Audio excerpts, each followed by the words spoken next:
دوستو، محمد صدیق الفاروق اپنی کتاب سرخرو کون جو کہ 2007 میں پبلش ہوئی، ڈاکٹر صاحب کے حوالے سے لکھتے ہیں کہ ڈاکٹر عبدالقدیر خان 3.5 سال سے نظر بند ہیں۔ انہیں غیر قانونی ایٹمی پھیلاؤ کا مجرم قرار دیا گیا ہے، لیکن اس جرم کے ارتکاب میں شریک مجرم کوئی نہیں ہے۔ ان پر سب سے بڑا الزام ایران اور شمالی کوریا کے ساتھ ایٹمی تعاون کرنے کا ہے۔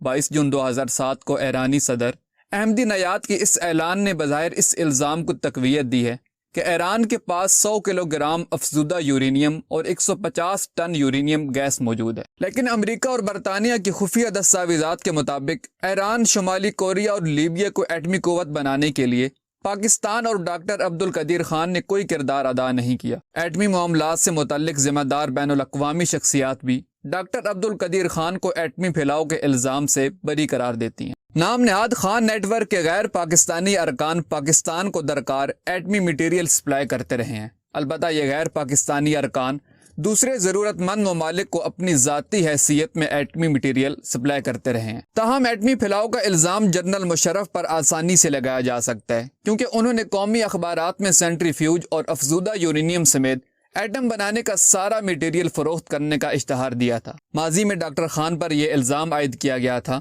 کہ یورینکو ہالینڈ میں کام کرنے کے دوران انہوں نے ایٹمی راز چرائے اور ان سے پاکستان کا ایٹمی پروگرام مکمل کیا، لیکن 28 مارچ 1985 کو ہالینڈ کی ہائی کورٹ نے انہیں باعزت بری کر دیا تھا۔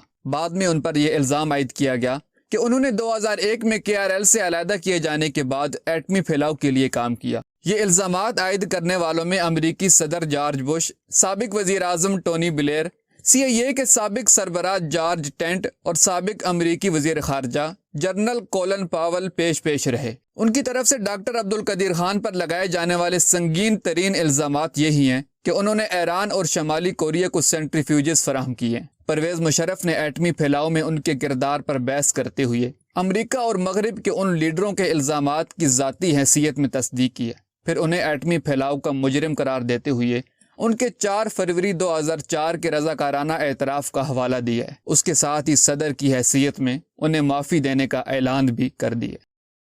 ویورز، ویڈیو کے بارے میں کمنٹ میں اپنی قیمتی رائے کا اظہار ضرور کریں۔ شکریہ۔